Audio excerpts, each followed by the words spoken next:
kita akan kembali bersama-sama belajar, dan khususnya malam hari ini kita kedatangan narasumber kita ya, yang pasti sudah banyak yang tahu ya, Pak Gracia Pelo, atau nama channelnya Pak Inyo Manis ya. Dan malam hari ini beliau akan membahas tentang apakah memang benar nih ya Kristen mengadopsi agama pagan.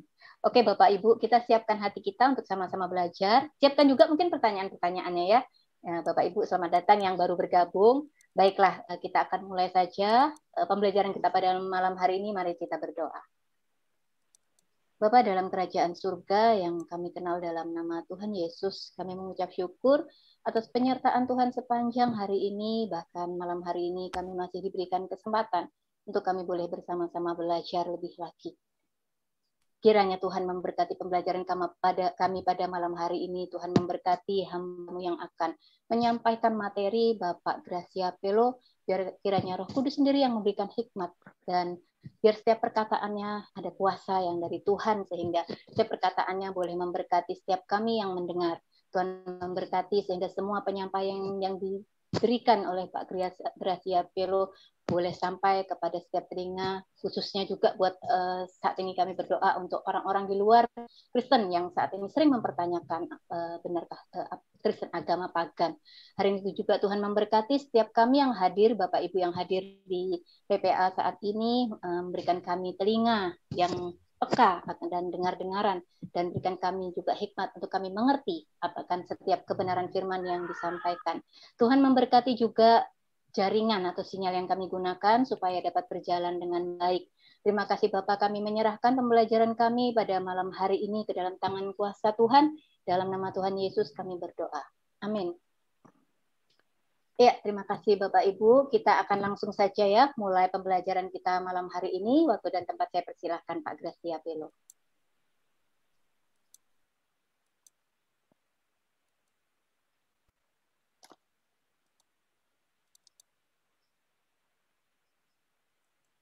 Shalom, ketemu lagi. PPT-nya udah kelihatan ya. Malam hari ini tema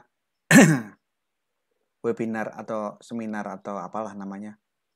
Saya dapat permintaan dari Piyong Channel untuk berkolaborasi malam hari ini. Mic-nya Pak. Mic-nya Pak, bisa di-unmute dulu ya. Oh ya. Shalom, maaf saya lupa Shalom, menyalakan mute. Kelihatan ya PPT-nya ya? Kelihatan, halo?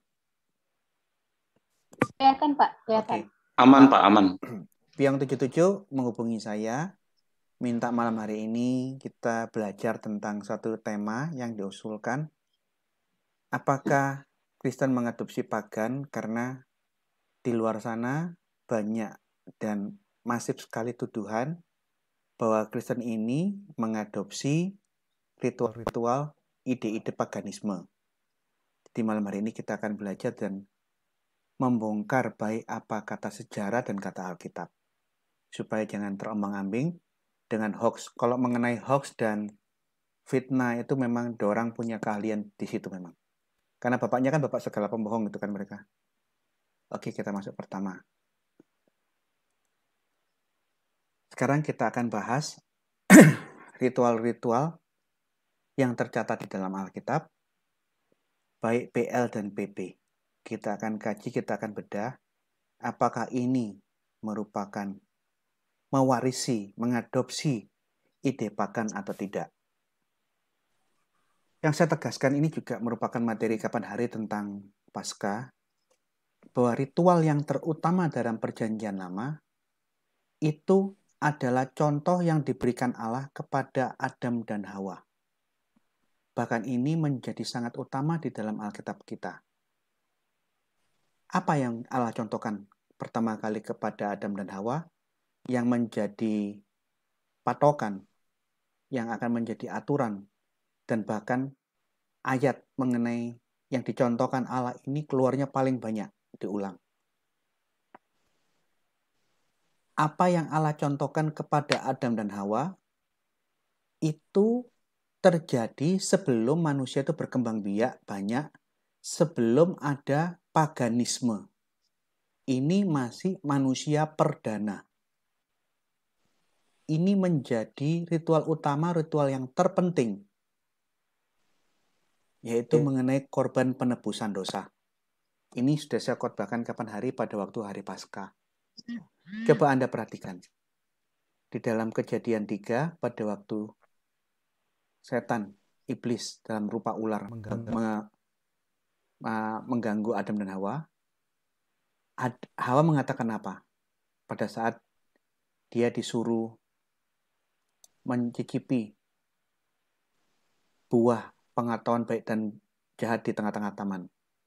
Tetapi tentang buah pohon yang ada di tengah-tengah taman, Allah berfirman, jangan kamu makan maupun raba buah itu. Nanti kamu mati. Kalau kamu melanggar aturan ini, sanksinya kamu akan mati. Apa yang Allah sampaikan ini sama seperti yang dijelaskan oleh Paulus. Ketidaktaatan Hawa, pembangkangan, pemberontakan terhadap aturan-aturan Tuhan, dosa, akibatnya mati. Paulus menegaskan dalam bahasa dan frasanya sendiri apa yang tertulis dalam Kejadian 3 pasal 3 dalam bahasanya Paulus, sebab upah dosa ialah maut. Tetapi karunia Allah ialah hidup yang kekal dalam Kristus Yesus Tuhan kita. Jadi Roma 6 ayat 23 itu merupakan penjelasan Paulus berdasarkan frasenya Paulus mengenai ayat di dalam kitab Taurat Kejadian pasal 3 ayat 3. Kalau kamu melanggar, kamu tidak taat, kamu berdosa, kamu mati. Nah, di saat manusia melanggar, melawan kehendak Allah, tidak taat, membangkang dan memberontak terhadap aturan Allah, manusia jatuh dalam dosa, manusia ditegur, diberi sanksi, diberi hukuman, dia terpisah dari Allah, dan dia tidak lagi hidup yang kekal. Tetapi sesaat sebelum Allah mengusir manusia, karena manusia datang mengaku ke hadapan Tuhan, dia sembunyi karena mereka malu, dia telanjang. Tuhan tegur, siapa yang kasih tahu kamu telanjang? Kamu makan buah yang di tengah-tengah itu kan? Sebelum manusia diusir, Kejadian 3 ayat 21 menegaskan, dan Tuhan membuat pakaian dari kulit binatang itu untuk manusia, untuk Adam dan Hawa, dan untuk istrinya itu. Lalu Allah sendiri yang mengenakan kepada mereka. Ayat ini jelas menunjukkan bahwa ketelanjangan Adam dan Hawa akibat berdosa tidak boleh ditutup dengan cawat dari daun pohon ara. Untuk menutup ketelanjangan Adam dan Hawa akibat dosa-dosa yang kamu perbuat, Allah yang pertama kali memberikan contoh, membuat pakaian dari kulit binatang untuk menutupi ketelanjangan Adam dan Hawa akibat dosa yang dia perbuat. Karena tertulis Allah membuat pakaian dari kulit binatang, sudah tentu ada binatang yang mati demi menutupi ketelanjangan Adam dan Hawa akibat dosa yang mereka perbuat. Ini adalah contoh pertama kali dan yang menjadi sentral di dalam Alkitab. Pengampunan dosa, penebusan dosa, supaya manusia yang berdosa bisa kembali kepada Allah. Idenya dari sini. Ayat ini, kalau kita ngomong kronologis, sebelum manusia berkembang biak, sebelum zaman Musa, sebelum ada manusia yang menyembah berhala, sebelum ada paganisme. Jadi, contoh yang dilakukan ini dari Allah sendiri. Bahkan sejak Kejadian pasal 3 ayat 21, beratus-ratus tahun, ribuan tahun, bahkan saya kurang tahu, saya belum hitung, ritual minta ampun kepada Tuhan dengan mengorbankan hewan atau binatang, hewan yang berdarah, menjadi tradisi lisan. Coba Piong bacakan Ayub pasal 1, ayat 1, 2, 3. Tolong Piong. Mungkin Bu ini ya Bu Ulan atau Bu Ana. Ya, siapa saja boleh, silakan. Ya, mohon maaf Pak. Ayub pasal berapa, Pak? Pasal 1 ayat 1, 2, 3. Pasal 1 ya, sebentar.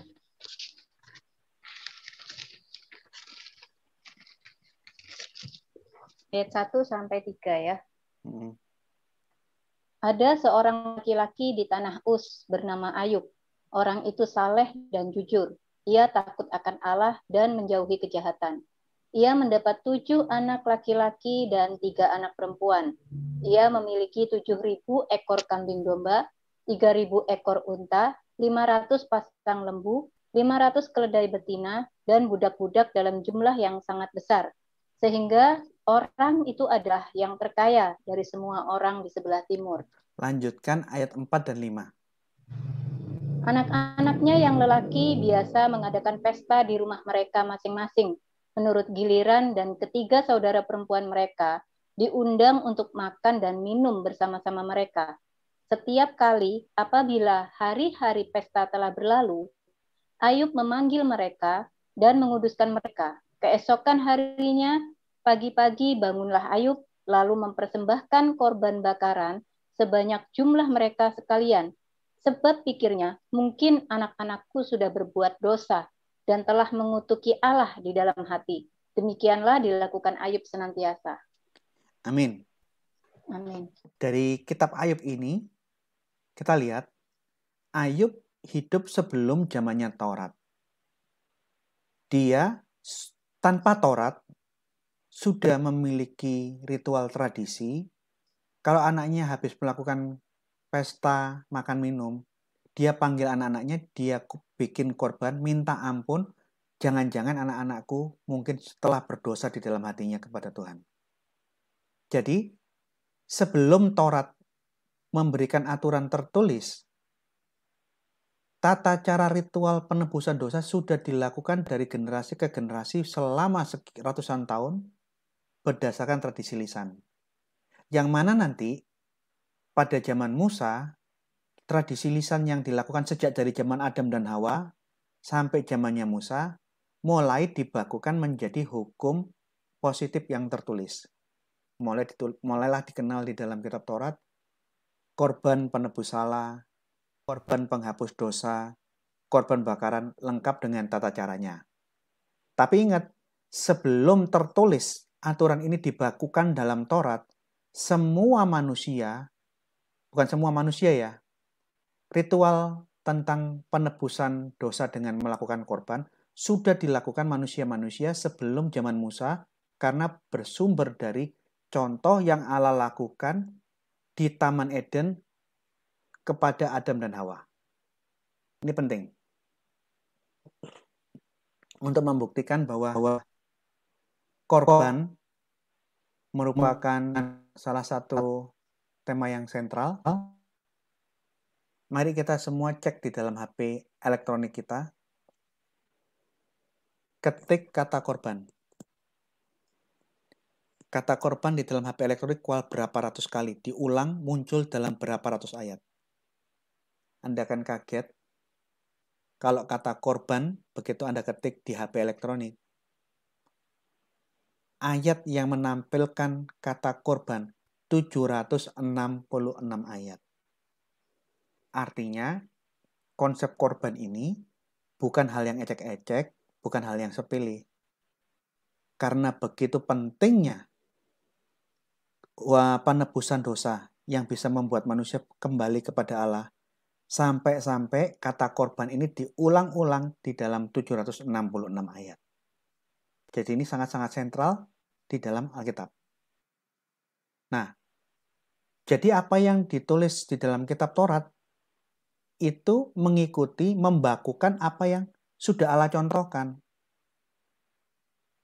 Jadi apa yang ditulis di dalam Kejadian pasal 4, Kejadian pasal 5, Kejadian pasal 6, Kejadian pasal 7, pasal 11, pasal 14, pasal 16. Aturan-aturan tentang korban-korban penebusan salah, penghapus dosa, korban bakaran. Itu berjibun, penuh melimpah di kitab Imamat. Ini contoh.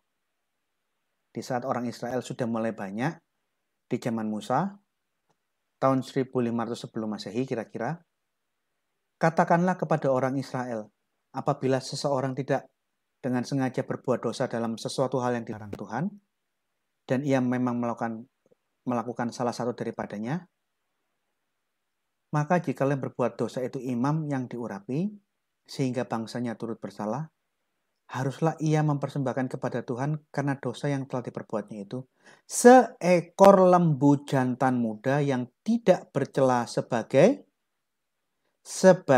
korban penghapus dosa.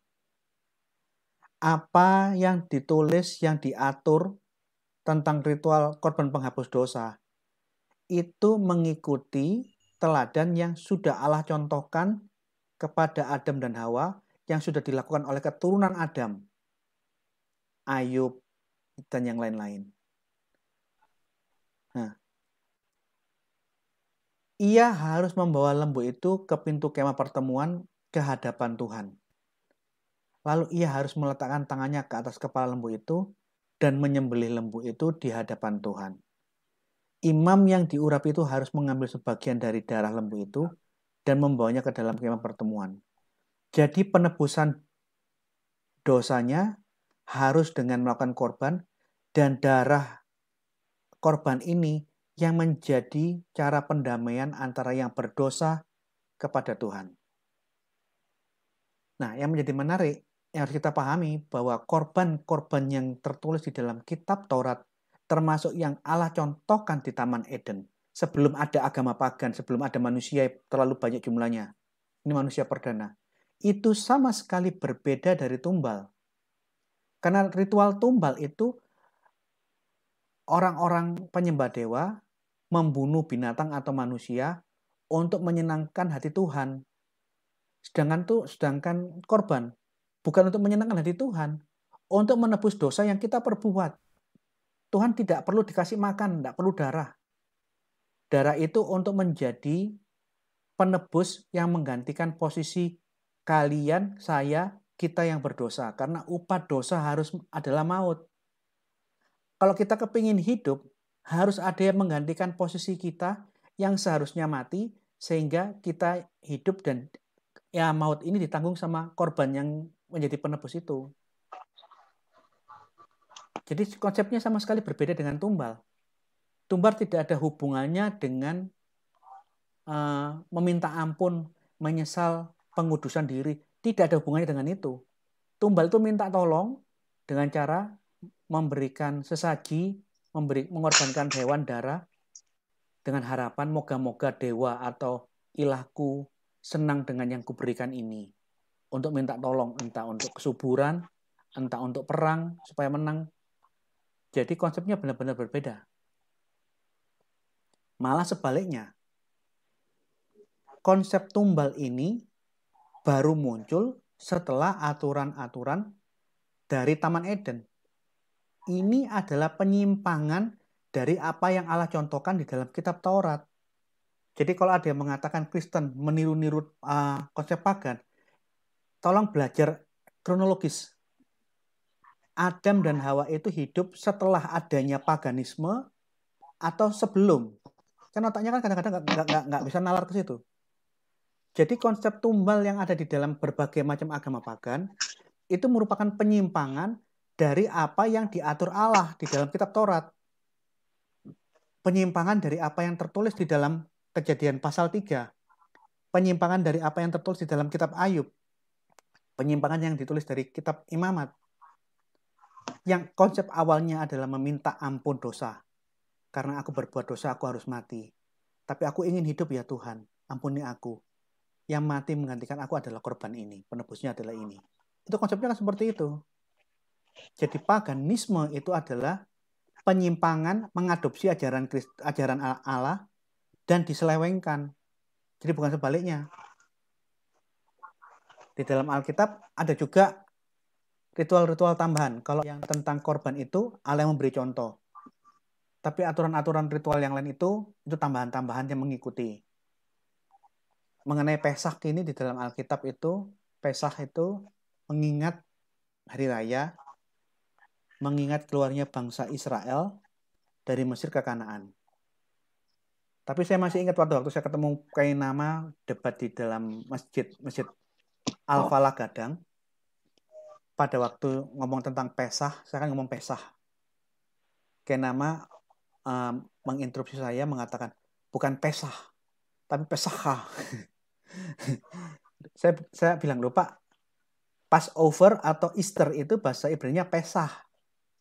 Dia bantah saya, bukan Pesah Pak Gracia, Pesah. Saya jadi geleng-geleng. Kainama kok besosolan ya, besosolan itu ngomongnya keliru-keliru. Anda cari sampai mati tidak ada kata Pesah di dalam Masoretic Text. Yang betul itu Pesah. Jadi Kainama saat dia bergaya di depan audiensnya di jamaah Masjid Al-Falah Gadang Malang, dia mau berpura-pura ngomong bahasa Ibrani malah ngawur semua. Wong Pasca itu bahasa Ibrani-nya Pesah. Saya ngomong Pesah sama Kainama diluruskan, duduk lurus malah bulat kabeh. Pesah opo enggak boleh.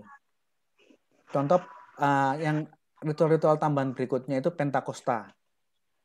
Ini Pentakosta Yahudi ya, bukan Pentakosta Kristen.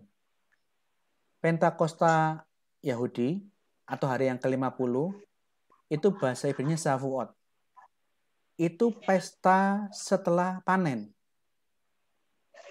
Kalau di dalam tradisi gereja GKJW, Gereja Kristen Jawi Wetan, ini mirip dengan unduh-unduh. Di Majowarno Jombang itu ada tradisi unduh-unduh. Jadi pengucapan syukur setelah panen. Ini ritual tambahan untuk mengucap syukur atas berkat yang Tuhan lakukan. Pondok Daun, termasuk Hanukkah. Hanukkah itu tanggal 29 bulan ke-9. Yang menarik, hari raya Hanukkah ini adalah hari raya pentabisan Bait Allah, karena Bait Allah di zamannya Yudas Makabe pernah dinajiskan oleh orang-orang Roma. Dikasih masuk patung-patung dewa-dewa dan mezbah bakaran yang ada di Bait Allah itu dipanggang babi.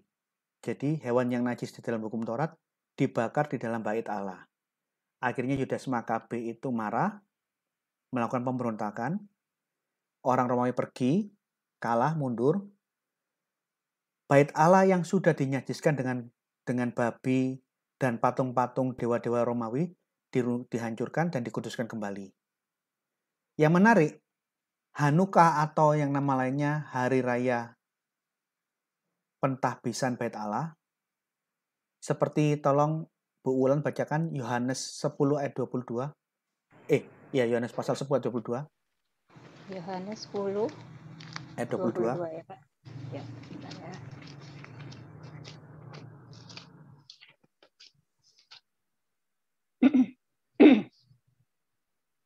Tidak lama kemudian, tibalah hari raya pentahbisan Bait Allah di Yerusalem.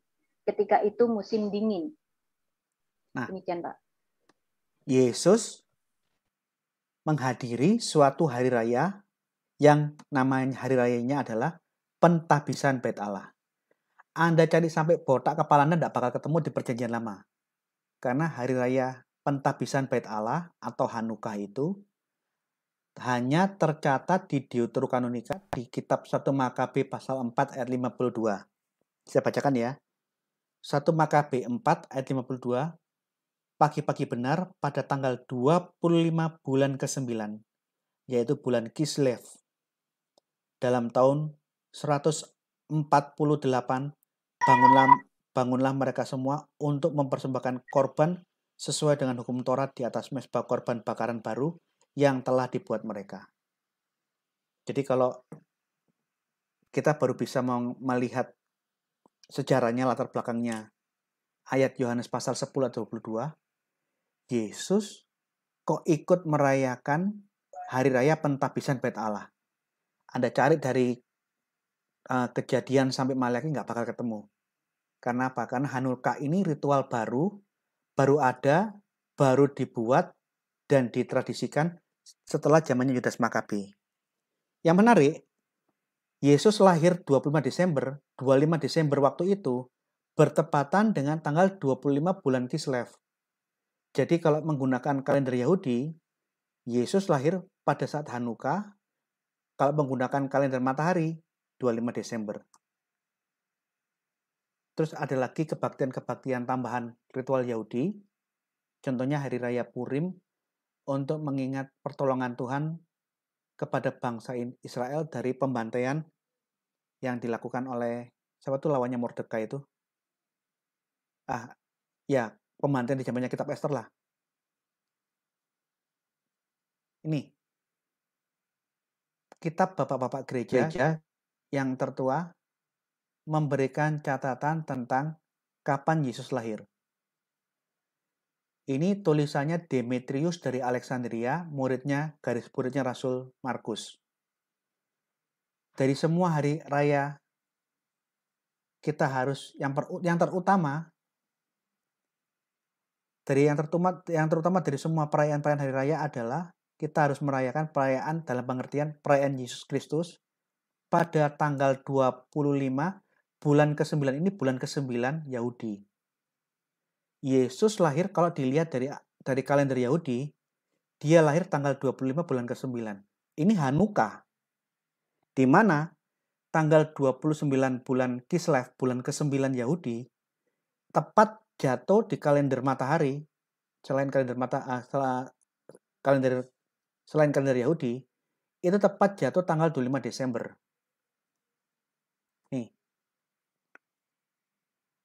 Demetrius nulis di Daskalia Apostolum tahun 180 bahwa Yesus kalau dilihat dari kalender Ibrani dia tanggal 25 bulan ke-9.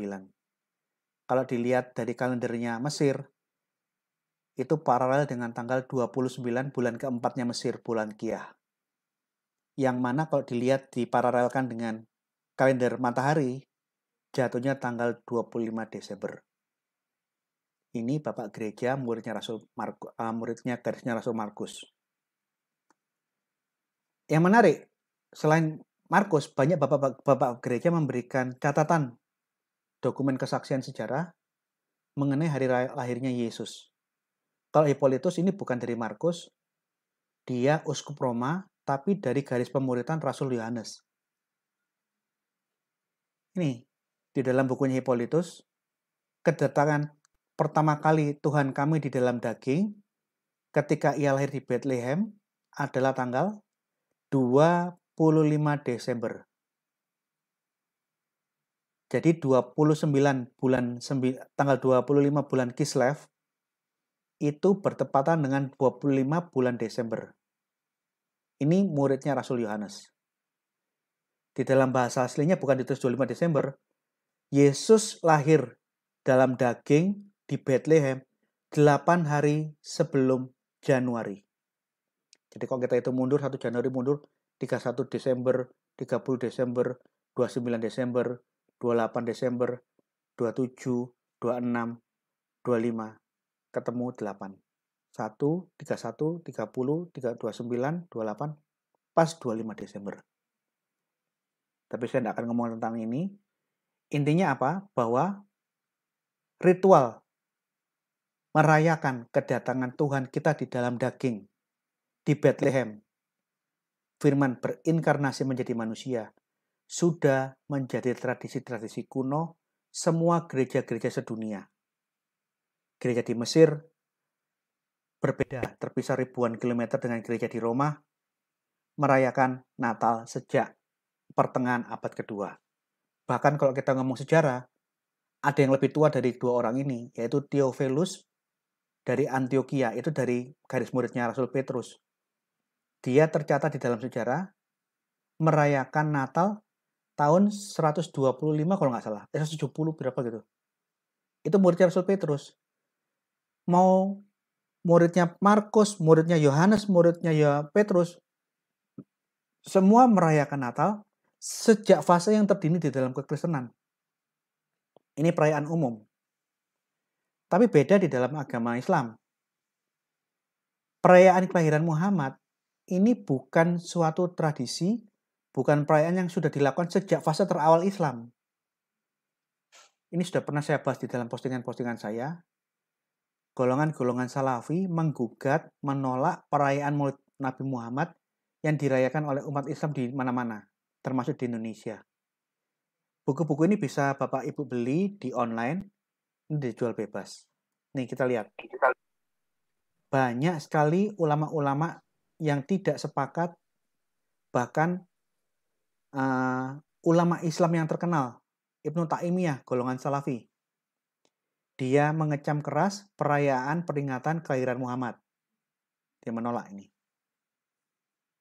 Alasannya di dalam buku yang ditulis itu saya garis bawahi.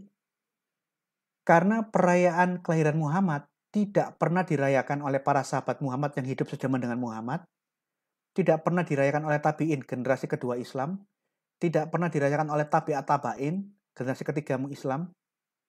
Jadi selama ratusan tahun sejak pasca kematian Muhammad, tidak ada satu orang Islam pun yang merayakan kelahiran Muhammad. Maka di dalam buku ditulis, ketika tidak dikenal oleh salafus salih itu ya golongan tabi'in, sahabat dan tabi'at tabain. Dan tidak dilakukan oleh mereka orang-orang Islam generasi-generasi awal. Padahal mereka hidup pada abad yang mendekati zamannya Nabi, sejaman atau mendekati. Ini menunjukkan bahwasanya hal itu, perayaan kelahiran Muhammad, adalah bid'ah yang diada-adakan. Jadi selama ratusan tahun pertama Islam, ini tidak pernah ada. Ini bid'ah. Ini argumentasinya kelompok Salafi. Termasuk ini, dia tunjukkan keterangan-keterangan para sejarawan Islam. Keterangan yang mencatat perayaan orang yang sejarawan Islam yang menulis tentang kapan Maulid pertama kali diadakan itu Al-Kalkasandi ini. Dan orang Al-Kalkasandi ini menyebutkan bahwa Mauludan itu dilakukan oleh kelompok Fatimiyah, kelompok Syiah yang dianggap bid'ah oleh kelompok Sunni. Bahkan yang pertama kali yang melaksanakan perayaan kelahiran Muhammad adalah raja dari dinasti kerajaan Ubaidiyah, dari dinasti Fatimiyah, ini Syiah, tahun 362 Hijriah. 4 abad setelah kematian Muhammad baru diadakan perayaan Maulidan yang pertama kali, itu pun tanggalnya 5 Ramadan. Belum tanggal 12 Rabiul Awal. Jadi perayaan ini baru pertama kali diadakan 4 abad setelah kematian Muhammad. Dan tercatat perayaannya itu tanggal 5 Ramadan. Sedangkan sekarang baru dirubah setelah beberapa saat kemudian dari 5 Ramadan menjadi 12 Rabiul Awal yang dipakai sampai sekarang. Jadi tanggal perayaannya beda-beda dan keterangan kapan lahirnya Muhammad pun juga ada banyak keterangan di dalam hadis yang tidak sama, tidak seragam. Beda sama kekristenan. Anda mau lihat muridnya Rasul Petrus, Rasul Yohanes, Rasul Markus, Rasul manapun akan ngomong ke tanggal yang seragam. Tanggal 25 Desember atau kalau menggunakan acuan kalender Yahudi, tanggal 29 bulan Kislev. Tidak ada perdebatan. Dan buku-buku yang menolak perayaan Maulidan yang dilakukan Islam, alasannya karena apa? Orang Muslim yang pertama kali mengadakan Maulidan itu meniru-niru perbuatan hari rayanya orang-orang kafir, meniru-niru perbuatannya orang Kristen. Karena hari raya ini pada dasarnya tidak pernah ada di dalam Islam. Bagi mereka, barang siapa yang menyerupai yang dilakukan orang-orang kafir adalah ikut kafir. Jadi kalau ada orang yang melakukan Maulidan, dalam hatiku ketawa-ketawa. Oh, niru-niru Natal toh. Kenapa? Karena di abad keempat baru diadakan gara-gara apa? Mereka lihat orang Kristen kok selalu ada hari raya, ada Natal. Kok kita tidak pernah merayakan kelahirannya Muhammad? Mereka niru-niru perayaannya orang Kristen.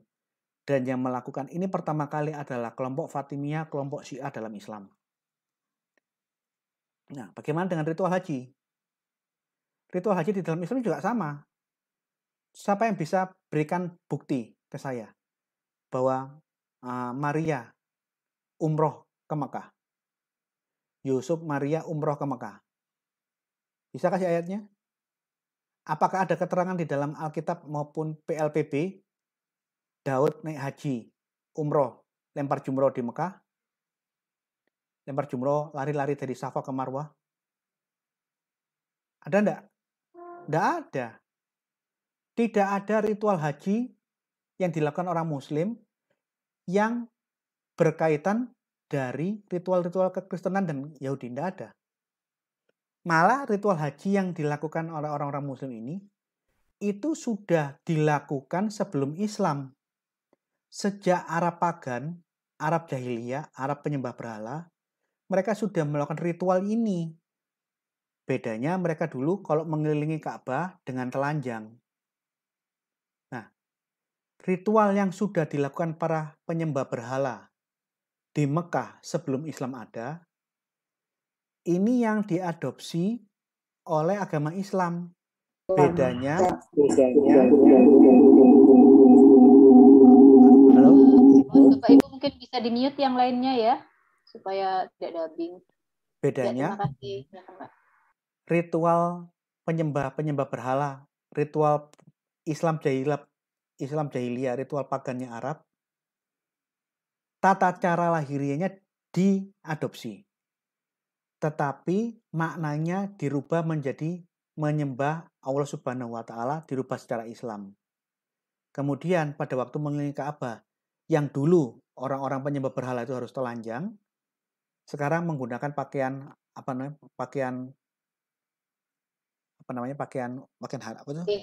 ihram, ya ihram. Jadi ada dimodifikasi tentang pakaiannya pakai ihram, tapi tidak boleh pakai pedalaman. Tidak boleh pakai sempak, tidak boleh pakai BH. Kelilingnya sama. Dan yang lainnya semua sama ngeplek. Hanya penyembahannya bukan kepada dewa-dewa Arab jahiliyah, tapi kepada Allah Subhanahu wa taala. Jadi tata caranya sama, hanya diberi makna yang baru, makna yang Islami. Termasuk di dalam Al-Quran ada satu ayat mengatakan tentang sibgah.